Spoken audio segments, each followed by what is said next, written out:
तो चलिए आज गोता लगाते हैं उस रात घाट पर कि रोंगटे खड़े कर देने वाली दुनिया में।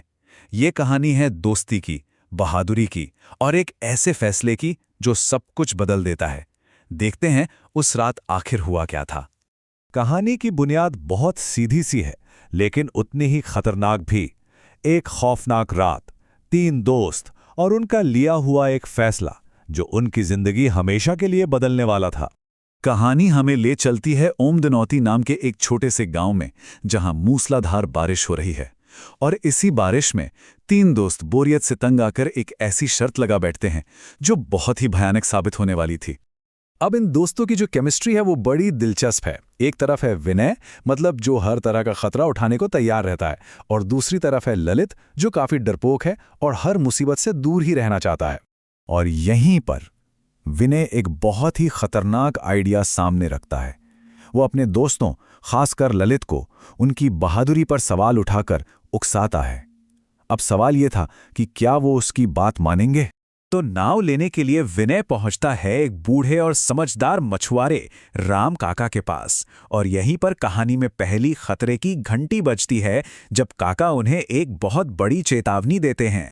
राम काका, जो शायद नदी को अपनी हथेली की तरह जानते हैं, एक बहुत ही गहरी और डरावनी बात कहते हैं।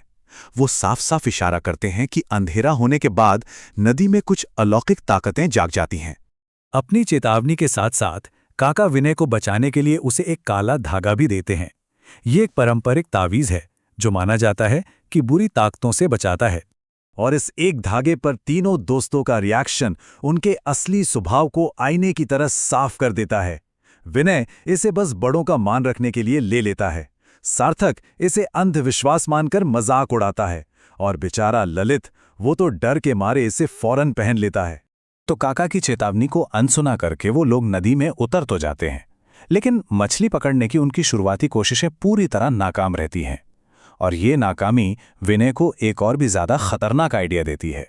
विनय का नया प्लान था भुताहा माने जाने वाले शमशान घाट के पास मछली पकड़ना। ललित उस जगह की डरावनी कहानियां जानता था, इसलिए उसने खूब मना किया, लेकिन दोस्तों के दबाव के आगे उसकी एक न चली। और जैसे ही वो शमशान घाट के करीब पहुंचना शुरू करते हैं ना, माहौल एकदम से बदलने लगता है। हवा भारी हो जाती है, जैसे कोई आने वाले खतरे का संकेत दे रही हो। और ऊपर से सियारों की वो डरावनी आवाजें जो सन्नाटे को चीरते हुए उनके डर को और भी बढ़ा रही थी। मतलब हर एक वार्निंग साइन को, हर एक खतरे की घंटी को उन्होंने नजरअंदाज कर दिया। वो उस भुताहे इलाके में और गहरे धंसते चले जा रहे थे, एक ऐसी गलती कर रहे थे जिसकी उन्हें बहुत भारी कीमत चुकानी पड़ती। तो अब वो शमशान घाट पर पहुंच चुके हैं।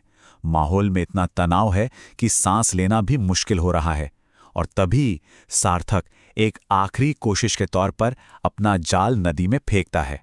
जब वो जाल को वापस खींचता है तो उसे कुछ बहुत भारी महसूस होता है। ये मछली तो बिल्कुल नहीं थी।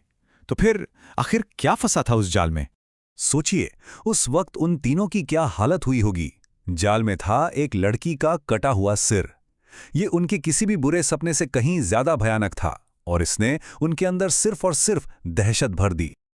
और जैसे ही यह खौफनाक मंजर उनके सामने आता है, उनकी नाव अचानक बीच नदी में रुक जाती है। और तभी नदी के किनारे से एक ऐसी आवाज गूंजती है जो उनकी रूह कंपा देती है।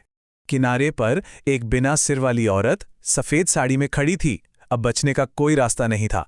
उन्होंने नाव छोड़ी, वो सिर छोड़ा और अपनी जान बचाने के लिए बर्फीले पानी में कूद पड़े, जबकि वो डरावनी आवाज लगातार उनका पीछा कर रही थी। किसी तरह वो नदी पार करके पास के घर में पनाह लेते हैं, कांपते हुए, भीगे हुए। और वहीं पर उन्हें पता चलता है उस बिना सिर वाली आत्मा का असली सच। एक गांव वाला उन्हें उस आत्मा की दुख भरी कहानी सुनाता है। कई साल पहले एक लड़की थी जिसे उसके ही परिवार ने मार दिया था, और आज भी उसकी आत्मा भटक रही है, अपने सिर को खोज रही है। अगली सुबह वो दोस्त घर तो लौट आते हैं, लेकिन अब वो पहले जैसे नहीं थे। वो रात उन्हें हमेशा के लिए बदल चुकी थी। ये एक ऐसा सबक था जो उन्हें लापरवाही और अनजाने का सम्मान करने की सीख दे गया। और ये कहानी आखिर में हमें एक बहुत जरूरी सवाल पे लाकर खड़ा कर देती है। बहादुरी और बेवकूफ़ी, इन दोनों के बीच कितनी पतली सी लकीर होती है ना? ये सोचने पर मजबूर करती है कि उस रात अगर उन्होंने थोड़ी सी समझदारी दिखाई होती तो क्या होता।